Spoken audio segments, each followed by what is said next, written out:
Hey guys, welcome to another episode of The Completionist.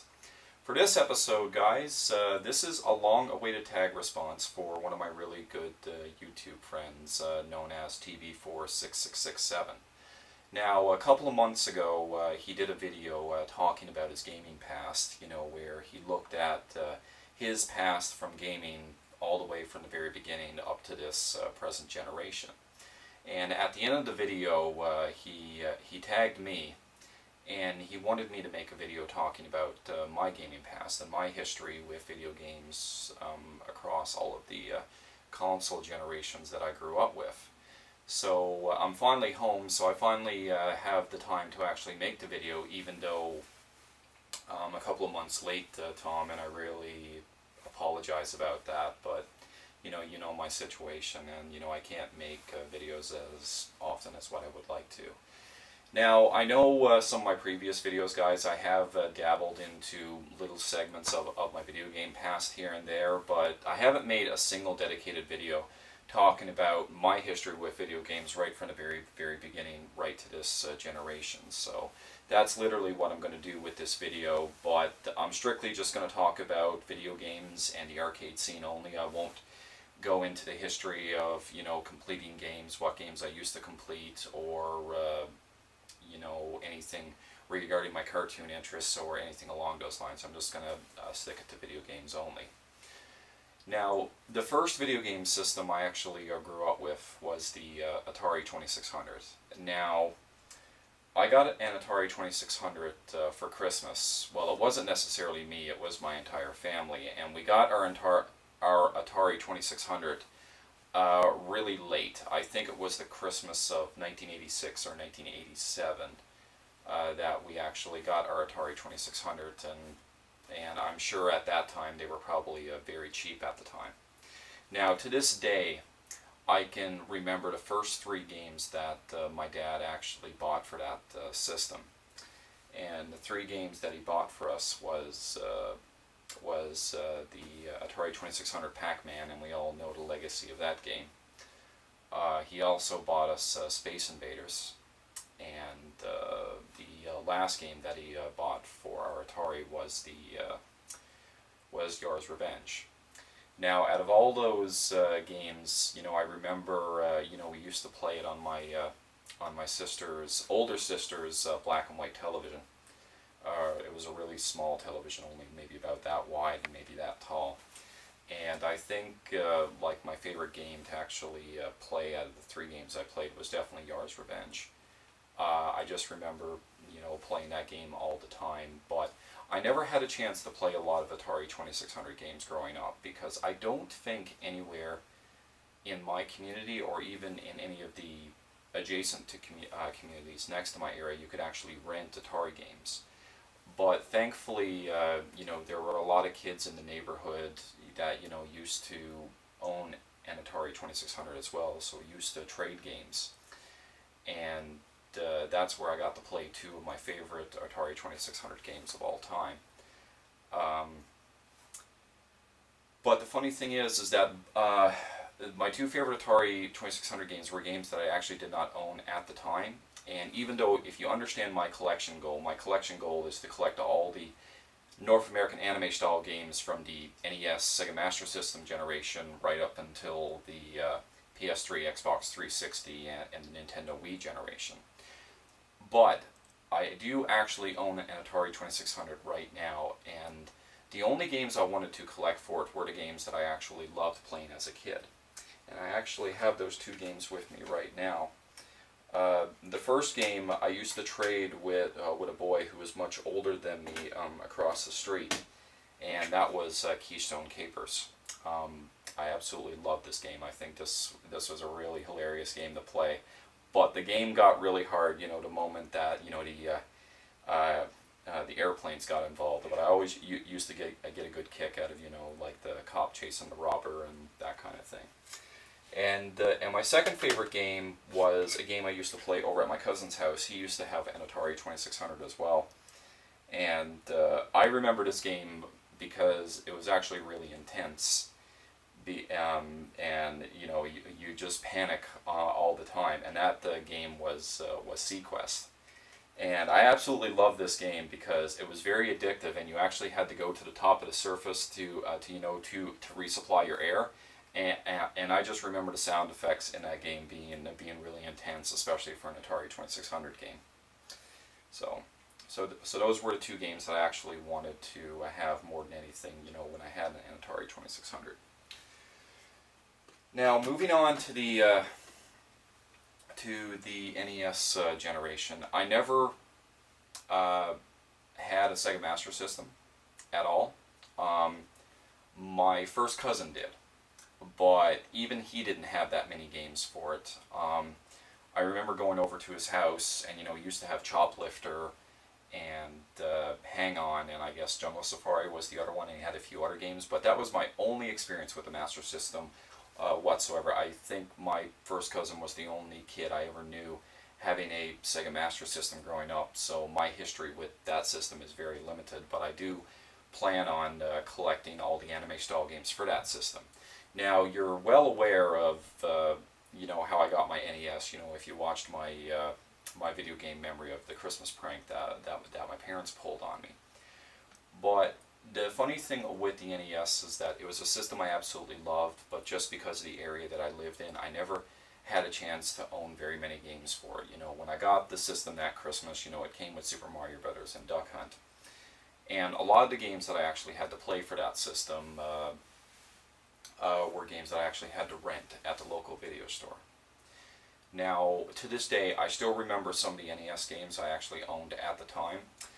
My dad used to have a friend that used to go down to the States every couple of months, and one trip down to the States, he told me that video games in the United States, in the late 1980s, early 1990s, were much cheaper than they were up in Canada. So when he actually went down to the States, he actually bought me the first NES games I actually ever owned. And those games were Super Mario Brothers 3 and Back to the Future. And the thing is that, when you didn't have a lot of games to play and you couldn't really buy games because they were really super expensive and they were considered a luxury purchase at the time, you literally had to play the games you had, no matter how bad they were. But we all know Super Mario Bros. 3, literally one of the greatest Mario games ever made. And I know Back to the Future for the NES, gets a lot of hate, but I actually enjoyed the game, and believe it or not, I actually beat it when I was a kid. Insanely hard, but yeah, I actually managed to beat it. Now some of the other NES games, I managed to own throughout the lifespan that I had that system. Is I remember getting Mega Man 3 for Christmas one year, and I played that game, and Mega Man 3 is my favorite Mega Man game of all time. I do prefer it over Mega Man 2, which I know is kind of blasphemous, to some video game fans. But I managed to own a copy of the original Final Fantasy. I bought it from one of my friends, in the late 1990s. And one game that my dad bought when he went on a business trip was Iron Sword Wizards and Warriors 2, the one with the Fabio cover. And the game isn't necessarily great, but just because you really had to play the games until you beat them, because it's not as if you could grab a new game anytime you wanted. After a lot of practice with that game, I actually managed to beat it. And that's probably one of my biggest crowning NES achievements, because it is a really hard game to beat. You can get to the final level easy enough, but to take on so many bosses at once, with a limited life bar, that's insanely hard. Now, I did get a chance to play a lot of NES games, but a lot of times I had to rent them. I had to go to the video store, rent them on Saturday night. The store would be closed on Sunday, so you'd have them Saturday, all day Sunday, and you had to bring them back on Monday. And I think throughout the entire lifespan that I actually had the NES, some of my favorite games I used to rent for that system all the time was Power Blade. Love Power Blade. I never see it mentioned by a lot of NES enthusiasts, but it's such an awesome platformer, and I absolutely love that game. I think it's a completely awesome game. I used to love Castlevania 3, Dracula's Curse. That was another NES game I actually really liked. I played Contra and Super C. One of my favorite puzzle games was Dr. Mario. I used to play with that. I used to play that game with my aunt all the time. And but I had a very, very small NES library, and I never held on to it. I think my mom traded off my NES and all my NES games, when I graduated high school. But another game I used to rent all the time. Every time I went to my aunt's house, about a 5-hour drive away.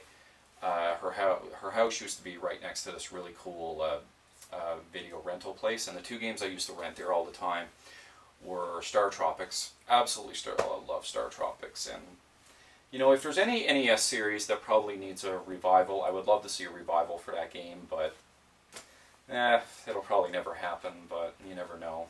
And I used to love the rent Adventure Island too.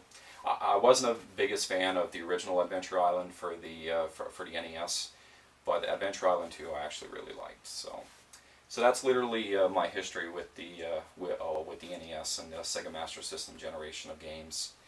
Now moving on to the Super Nintendo. I did get a Super Nintendo for Christmas, and now thankfully there was no prank involved, but it wasn't my Super Nintendo, it was a Super Nintendo for everybody.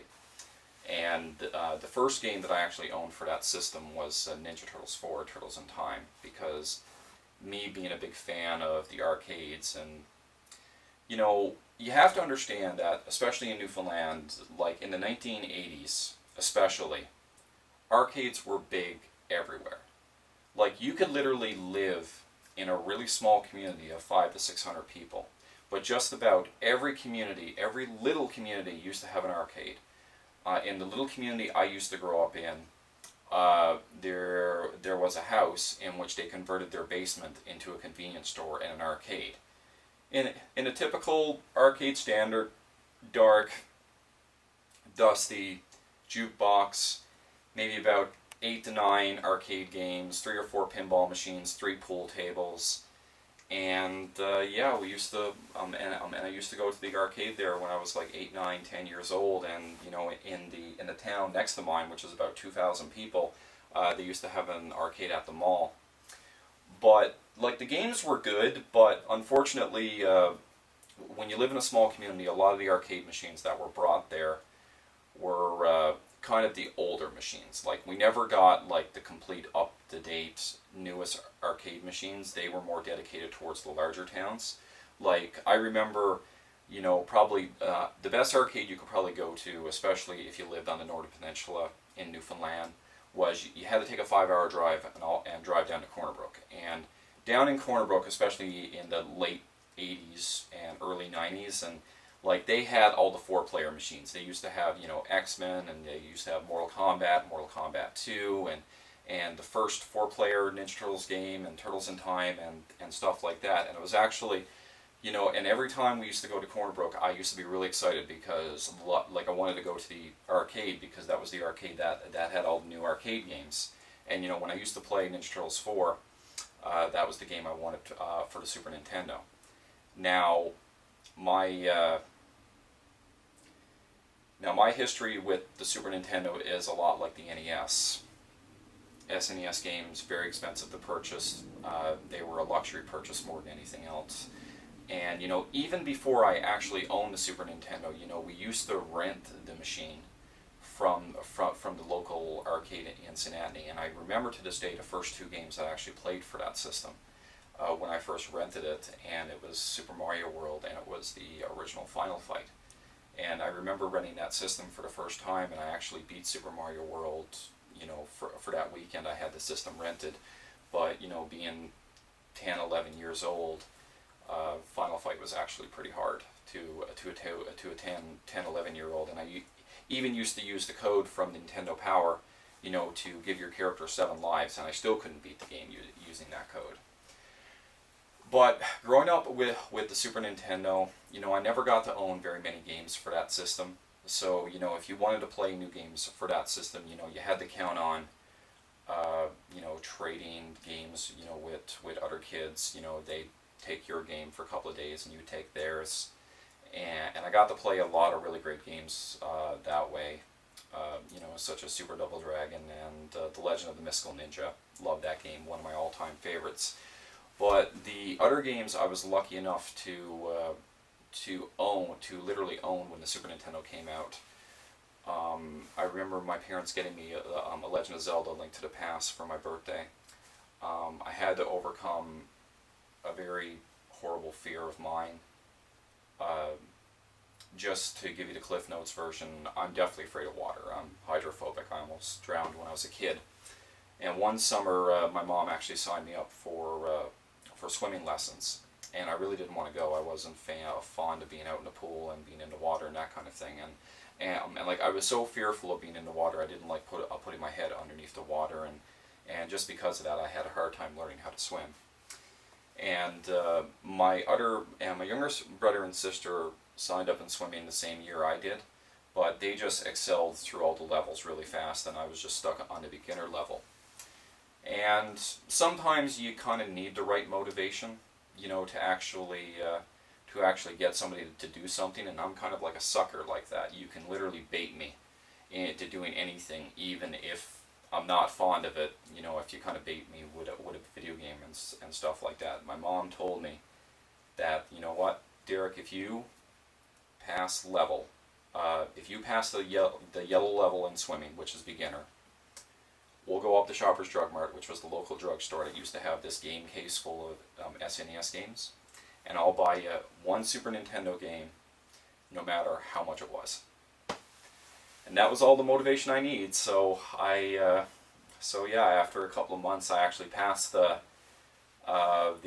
yellow beginner level in swimming, and just as the swimming lessons were closing in August, and my mom kept her word.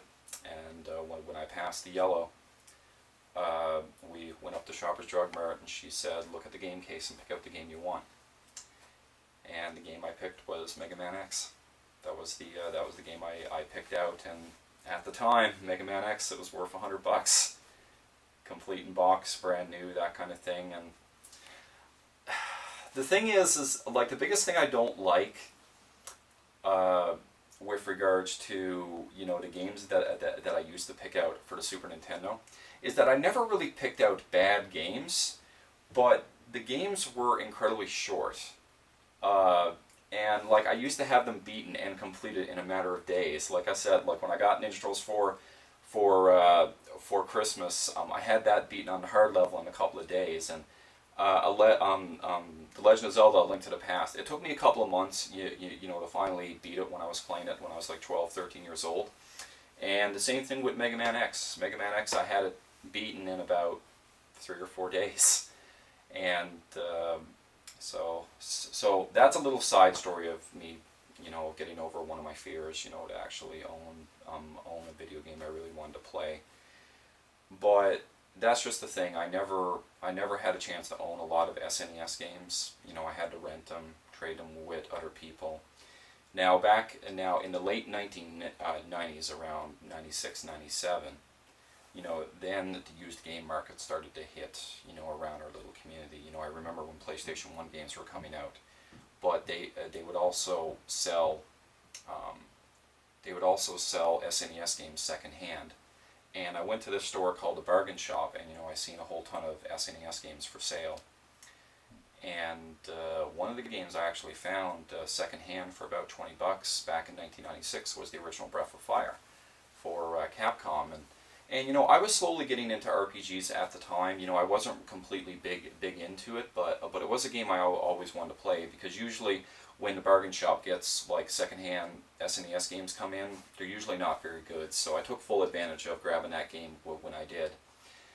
And one of my friends, who was a big Super Nintendo player at the time, knew I had Breath of Fire, and he wanted to play it really badly. And I said, "Well, do you have any games you want to trade for it?" And he said, "Well, if you let me play Breath of Fire for a couple of months, I'll give you Final Fantasy III for the SNES."